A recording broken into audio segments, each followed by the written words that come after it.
Hi, ഇന്ന് ഞാനൊരു പുതിയൊരു സബ്ജക്റ്റായിട്ടാണ് വന്നിരിക്കുന്നത്. Arrest of A person.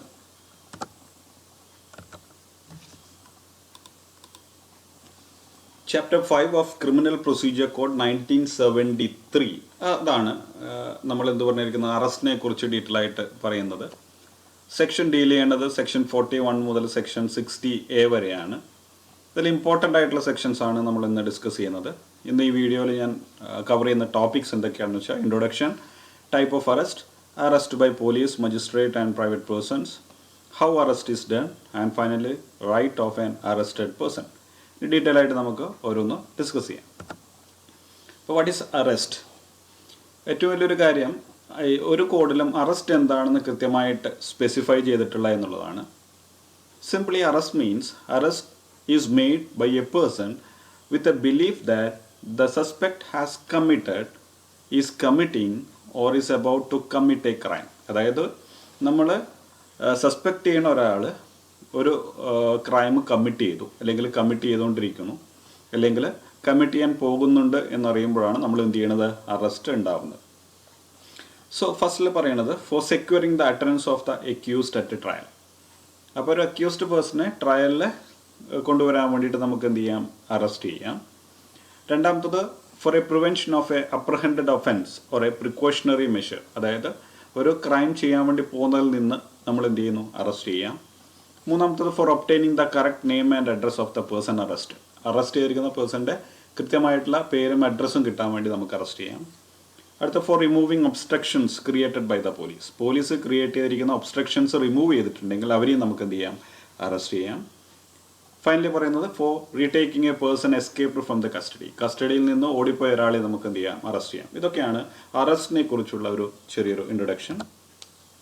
അടുത്തതാണ് ടൈപ്സ് ഓഫ് അറസ്റ്റ്. അറസ്റ്റ് രണ്ട് തരത്തിലാണുള്ളത്, arrest without warrant and arrest with warrant. Okay, warrant ഇല്ലാണ്ടും അറസ്റ്റ് ചെയ്യാം, വാറണ്ടോട് കൂടിയും നമുക്ക് അറസ്റ്റ് ചെയ്യാം എന്നുള്ളതാണ്. അപ്പോൾ അറസ്റ്റ് വിത്തൗട്ട് വാറണ്ട് എന്താണ്? അറസ്റ്റ് വിത്തൗട്ട് വാറണ്ട് എന്താണെന്ന് വെച്ച് കഴിഞ്ഞാൽ നോൺ ബെയിലബിൾ ഒഫൻസ് ചെയ്തു, അല്ലെങ്കിൽ കോഗ്നിസിബിൾ ഒഫൻസ് ഉണ്ടായെങ്കിൽ ഒരു പോലീസിന് എന്ത് ചെയ്യാം, വാറണ്ട് ഇല്ലാതെ ഒരു വ്യക്തിയെ അറസ്റ്റ് ചെയ്യാം. അപ്പോൾ നമുക്കറിയേണ്ടത് എന്താണ് കോഗ്നിസിബിൾ. വലിയൊരു ടോപ്പിക്കാണ് കോഗ്നിസിബിൾ ഒഫൻസ് എന്താണെന്ന് വെച്ചാൽ. എക്സാമ്പിൾ ഞാൻ പറഞ്ഞുതരാം.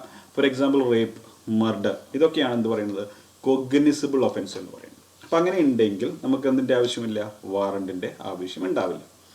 രണ്ടാമത്തതാണ് arrest with warrant. Magistrate sign ചെയ്തിരിക്കുന്ന വാറണ്ടോട് കൂടി നമുക്ക് എന്ത് ചെയ്യാം, അറസ്റ്റ് ചെയ്യാം. അതാണ് രണ്ടാമത്തത്. അത് നോൺ കോഗ്നിസിബിൾ ആണ് വരുന്നത്. അടുത്ത ടോപ്പിക്കാണ് arrest by police, magistrate and private person. Section deals with 41 to 44 ആണ്. അപ്പോൾ സബ്സെക്ഷൻ 1 ഓഫ് സെക്ഷൻ 41 CRPC 1973 പറയുന്നത് ഒരു പോലീസിന് എന്ത് ചെയ്യാം, വിത്തൗട്ട് എനി വാറണ്ട് ഒരാളെ അറസ്റ്റ് ചെയ്യാം. Any police officer may, without any order from the magistrate and without a warrant, arrest any person. ഏത് വ്യക്തിയെയും എന്ത് ചെയ്യാം, അറസ്റ്റ് ചെയ്യാൻ വേണ്ടി പറ്റുന്നതാണ്. അതിലൊരു ഫേമസ് കേസ് ഉണ്ട്, Joginder Kumar versus state of UP 1994 ആണ്. അതിനകത്ത് പറയുന്നത് അറസ്റ്റ് ചെയ്യാനുള്ള ഒരു ലോഫുൾ തിങ് ഉണ്ട്, അതായത് വിത്തൗട്ട് എനി മജിസ്ട്രേറ്റിൻ്റെ കൺസെൻറ്റ് ഇല്ലാണ്ട് അറസ്റ്റ് ചെയ്യാം. പക്ഷേ there must be a justifiable reason to arrest. ന്യായീകരിക്കാൻ പറ്റിയ ഒരു കാരണം ഉണ്ടായിരിക്കണം, അല്ലാതെ ആരെയും അറസ്റ്റ് ചെയ്യാൻ വേണ്ടി സാധിക്കില്ല. രണ്ടാമത്തതാണ് സെക്ഷൻ 42. വെരി ഇമ്പോർട്ടൻറ്റ് തിങ്, നമ്മളെല്ലാവരും ശ്രദ്ധിക്കേണ്ട ഒരു കാര്യമാണ്. നമ്മളിങ്ങനെ വഴിയിൽ നടന്നു പോകുന്ന സമയത്ത് പോലീസ് കണ്ടു, നമ്മളുടെ പേര് ചോദിക്കുന്നു, നമ്മുടെ അഡ്രസ്സ് ചോദിക്കുന്നു. അപ്പോൾ നമ്മൾ പോലീസിനെ ക്വസ്റ്റ്യൻ ചെയ്യുകയാണ്, എന്തിന് എൻ്റെ അഡ്രസ്സ് അറിയുന്നു, എന്തിന് എൻ്റെ പേര് അറിയുന്നു. നമ്മൾ എന്ത് ചെയ്യുന്നില്ല, ഡീറ്റെയിൽസ് റിവീൽ ചെയ്യുന്നില്ലെങ്കിൽ പോലീസിന് നമ്മൾ എന്ത് ചെയ്യാം, അറസ്റ്റ് ചെയ്യാം. Okay. So section 42 allows a police officer to arrest a person for non-cognizable offense if he refuses to give his name and residence. നമ്മുടെ അഡ്രസ്സും പേരും നമ്മൾ കൊടുക്കണില്ലെങ്കിൽ അവർക്ക് എന്ത് ചെയ്യാം, വിത്തൗട്ട് എനി വാറണ്ട് പോലീസിന് നമ്മളെ അറസ്റ്റ് ചെയ്യാൻ വേണ്ടി സാധിക്കും. അടുത്താണ് സെക്ഷൻ 43(1) സബ്സെക്ഷൻ 1 പറയുന്നത്, ഞാൻ ഇത് പറഞ്ഞു പോലീസിന് അറസ്റ്റ് ചെയ്യാം എന്ന് പറഞ്ഞല്ലേ. അപ്പോൾ അടുത്തൊരു ക്വസ്റ്റ്യനാണ്, പോലീസിന് മാത്രമേ അറസ്റ്റ് ചെയ്യാൻ വേണ്ടി പറ്റുള്ളൂ? അല്ല, പ്രൈവറ്റ് പേഴ്സണും എന്ത് ചെയ്യാം, ഒരാളെ അറസ്റ്റ് ചെയ്യാം. ഇനി private person may arrest or cause to be arrest of any person who in his present commit a non bailable and cognizable offence or any proclaimed offender. അതായത് ഒരു പ്രൈവറ്റ് ആയിട്ടുള്ള ഒരു വ്യക്തിക്ക്, പോലീസും അല്ല മജിസ്ട്രേറ്റും അല്ല എങ്കിലും ഒരാൾക്ക് എന്ത് ചെയ്യാം, വേറൊരാളെ അറസ്റ്റ് ചെയ്യാം. എങ്ങനെ? അവിടെ നോൺ ബെയിലബിൾ ഒഫൻസ് ഉണ്ടാവുകയാണെങ്കിൽ, അല്ലെങ്കിൽ കോഗ്നിസിബിൾ ഒഫൻസ് ഉണ്ടാവുകയാണെങ്കിൽ, ഒരാളെ മർഡർ ചെയ്യുന്നത് നമ്മൾ കണ്ടു. അപ്പോൾ പോലീസ് ഉണ്ടാവണമെന്നില്ല, നമുക്ക് എന്ത് ചെയ്യാം, ഉടനെ അയാളെ ആരാണോ മർഡർ ചെയ്തത് അവരെന്ത് ചെയ്യാം, നമുക്ക് അറസ്റ്റ് ചെയ്യാം. അറസ്റ്റ് ചെയ്തു കഴിഞ്ഞാൽ നമ്മൾ ശ്രദ്ധിക്കേണ്ടത് ഇമീഡിയറ്റ്ലി നമ്മൾ എന്ത് ചെയ്യണം, അടുത്തുള്ള പോലീസ് സ്റ്റേഷനിൽ അവരെ ഹാജരാക്കണം. ഓക്കെ, ഇതാണ് സെക്ഷൻ 43 സബ്സെക്ഷൻ 1 പറയുന്നത്. പ്രൈവറ്റ് പേഴ്സണും എന്ത് ചെയ്യാം, ഒരാളെ അറസ്റ്റ് ചെയ്യാം. അടുത്താണ് arrest by magistrate as per section 44 subsection 1. മജിസ്ട്രേറ്റിന് എന്ത് ചെയ്യാം, ഒരാളെ അറസ്റ്റ് ചെയ്യാം, അല്ലെങ്കിൽ അറസ്റ്റ് ചെയ്യാൻ വേണ്ടിയിട്ട് എന്ത് ചെയ്യാം, ഓർഡർ കൊടുക്കാം. ഓക്കെ, സെക്ഷൻ 45 പറയുന്നത് protection of members of armed force from arrest.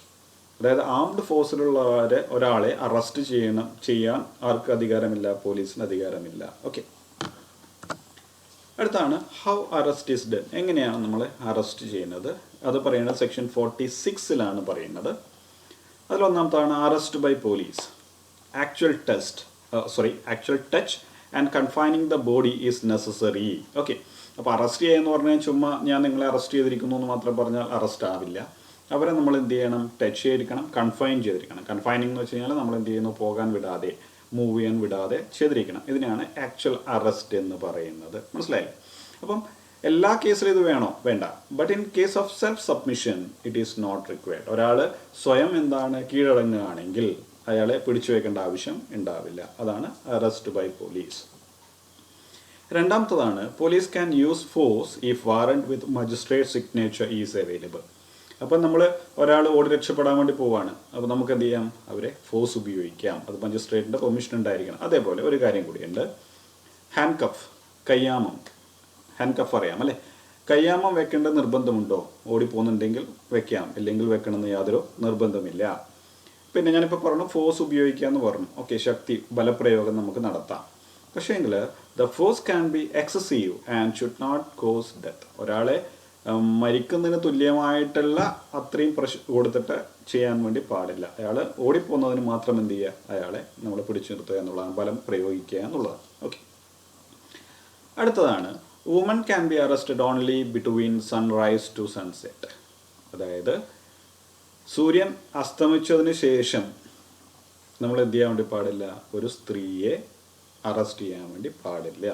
രാവിലെ മാത്രമേ നമുക്ക് എന്ത് ചെയ്യാൻ വേണ്ടി പറ്റുള്ളൂ, ഒരു ലേഡിയെ എന്ത് ചെയ്യാൻ വേണ്ടി പറ്റുള്ളൂ, അറസ്റ്റ് ചെയ്യാൻ വേണ്ടി സാധിക്കുള്ളൂ. ഓക്കെ, അപ്പോൾ അങ്ങനെ ലേഡീനെ അറസ്റ്റ് ചെയ്യുന്നുണ്ടെങ്കിൽ അത് ആരായിരിക്കണം, a woman police officer to accompany. Arrest ചെയ്യുന്ന ടീമിൽ എന്തുണ്ടായിരിക്കണം, ഒരു വുമൺ പോലീസ് ഉണ്ടായിരിക്കണം.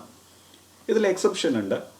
Except in exceptional circumstances in which case the arrest can be done by a woman police officer after making a written report and obtaining prior permission from the concerned judicial magistrate of first class. ഞാൻ പറഞ്ഞു രാത്രി കാലങ്ങളിൽ എന്ത് ചെയ്യാൻ വേണ്ടി പാടില്ല, ഒരു സ്ത്രീയെ അറസ്റ്റ് ചെയ്യാൻ വേണ്ടി പാടില്ല. പക്ഷേ എങ്കിൽ എക്സെപ്ഷണൽ കേസസ് ഉണ്ടാവുകയാണെങ്കിൽ ഒരു വനിതാ പോലീസിന് എന്ത് ചെയ്യാം, ഫസ്റ്റ് ക്ലാസ് മജിസ്ട്രേറ്റിൻ്റെ അടുത്ത് നിന്ന് ഒരു റിട്ടേൺ പെർമിഷൻ വാങ്ങിക്കുകയാണെങ്കിൽ ആ സമയത്തും എന്ത് ചെയ്യാം, അറസ്റ്റ് ചെയ്യാം. ഇത് വന്നിരിക്കുന്നത് ഒരു ഫേമസ് ആയിട്ടുള്ള കേസിൽ നിന്നാണ്. State of Maharashtra versus Christian community welfare council of India. അപ്പം ഈ കേസിലാണ് സുപ്രീം കോടതി ഇങ്ങനെയൊരു വിധി ഉണ്ടായിരുന്നത്. Other provisions. സെർച്ച് സെക്ഷൻ 47 ആണ്. നമുക്ക് അറസ്റ്റ് ചെയ്യാൻ വേണ്ടി പോകുന്ന സമയത്ത് എന്ത് ചെയ്യാം, ആളെ കണ്ടില്ലെങ്കിൽ സെർച്ച് നടത്താം. അടുത്താണ് സെക്ഷൻ 48 പറയുന്നത് pursuit of the offender. Arrest ചെയ്യാൻ വേണ്ടിയിട്ട് നമുക്ക് എന്ത് ചെയ്യാം, ഇന്ത്യയിൽ എവിടെയും പോകാം, ജൂറിസ്ഡിക്ഷൻ നോക്കേണ്ട ആവശ്യം ഇല്ല. മൂന്നാമത്തതാണ് നോ അൺനെസസറി റിസ്ട്രെയിൻ. അൺനെസസറി ആയിട്ട് എന്ത് ചെയ്യാൻ വേണ്ടി പാടില്ല, ഒരാളെയും റിസ്ട്രെയിൻ ചെയ്യാൻ വേണ്ടി പാടില്ല. ലാസ്റ്റ് സ്ലൈഡാണ് നമ്മുടേത്. Right of an arrested person. Arrest ചെയ്യപ്പെട്ട ഒരു വ്യക്തിയുടെ റൈറ്റ് എന്താണ് നമ്മൾ അറിഞ്ഞിരിക്കണം. അതിലൊന്നാമത്താണ് right to know the ground of arrest. ഒരാളെ അറസ്റ്റ് ചെയ്യുമ്പോൾ എന്തിനാണ് അയാൾ അറസ്റ്റ് ചെയ്യപ്പെട്ടത്, അല്ലെങ്കിൽ എന്തിനാണ് അയാൾ അറസ്റ്റ് ചെയ്യുന്നത് എന്ന് കൃത്യമായിട്ട് അറിയാനുള്ള അവകാശം അറസ്റ്റ് ചെയ്യപ്പെടുന്ന വ്യക്തിക്കുണ്ട്. അത് സെക്ഷൻ പറയുന്നത് സെക്ഷൻ 50 സബ്സെക്ഷൻ 1 രണ്ടാമത്തതാണ് right to be informed of the provision for bail. അത് പറയുന്നത് സെക്ഷൻ 50 സബ്സെക്ഷൻ 2 അതായത് ബെയിൽ കിട്ടാനുള്ള, ജാമ്യം കിട്ടാനുള്ള പ്രൊവിഷൻസ് അറിയാനുള്ള റൈറ്റ് അയാൾക്കുണ്ട്. മൂന്നാമത്താണ് right to be taken to magistrate without delay. അത് പറയുന്നത് നമ്മുടെ ആർട്ടിക്കിൾ 22 സബ്സെക്ഷൻ 2 ഫണ്ടമെൻ്റൽ റൈറ്റ് ആണ്. ഒരാളെ അറസ്റ്റ് ചെയ്യപ്പെടുകയാണെങ്കിൽ അയാളെ പോലീസ് എന്ത് ചെയ്യണം, വിത്തിൻ 24 hours 24 മണിക്കൂറിന് മുന്നേ എന്ത് ചെയ്യണം, മജിസ്ട്രേറ്റിൻ്റെ മുന്നിൽ ഹാജരാക്കിയിരിക്കണം. അങ്ങനെ പാലിച്ചില്ലെങ്കിൽ ആ അറസ്റ്റ് എന്താവും, ഇൻവാലിഡ് ആവുകയാണ് ചെയ്യുന്നത്. ഓക്കെ. നാലാമത്തതാണ് right to consult legal practitioner. അതായത് ഒരാളെ അറസ്റ്റ് ചെയ്താൽ അയാൾക്ക് എന്ത് ചെയ്യാം, അഡ്വക്കേറ്റിനെ, ലീഗൽ പ്രാക്ടീഷണറെ സമീപിക്കാനുള്ള റൈറ്റ് ഉണ്ട്, ഇൻഫോം ചെയ്യാനുള്ള റൈറ്റ് ഉണ്ട്. അത് ആർട്ടിക്കിൾ 22 സബ്സെക്ഷൻ 1 പറയുന്നത്. അഞ്ചാമത്തതാണ് right to free legal aid. അതായത് സ്വന്തമായിട്ട് വക്കീലിനെ വെക്കാൻ പൈസ ഇല്ലാത്ത ആളാണെങ്കിൽ കോടതി എന്ത് ചെയ്യും, ഫ്രീ ആയിട്ടൊരു ലീഗൽ പ്രാക്ടീഷണറെ കൊടുക്കും. അതാണ് right to free legal aid കൊണ്ട് ഉദ്ദേശിക്കുന്നത്. ആറാമത്തതാണ് right to be informed about the right to inform of his arrest to his relative or friend. Arrest ചെയ്യുകയാണെങ്കിൽ ആ വ്യക്തിക്ക് താൻ അറസ്റ്റ് ചെയ്യപ്പെട്ടു എന്നുള്ളത് ഫ്രണ്ട്സിനെയോ റിലേറ്റീവ്സിനെയോ അറിയിക്കാനുള്ള റൈറ്റ് ഉണ്ട്. അതിൻ്റെ സാഹചര്യം പോലീസ് എടുക്കേണ്ടതാണ്. ലാസ്റ്റ് വൺ പറയുന്നത് right to be examined by a medical practitioner. Okay. Arrest ചെയ്ത് കഴിഞ്ഞാൽ നമുക്ക് എന്ത് ചെയ്യാം, പോലീസ് നമ്മളെ ഉപദ്രവിച്ചില്ല എന്നുള്ളത് ഒരു മെഡിക്കൽ പ്രാക്ടീഷണറെ കൊണ്ട് എക്സാമിൻ ചെയ്യിപ്പിക്കാൻ വേണ്ടി പറ്റുന്നതാണ്. ഇത്രയും കാര്യങ്ങളാണ് ഈ വീഡിയോയിൽ വരുന്നത്. വീഡിയോ ഇഷ്ടമായെങ്കിൽ സബ്സ്ക്രൈബ് ചെയ്യുക, ഷെയർ ചെയ്യുക. Thank you.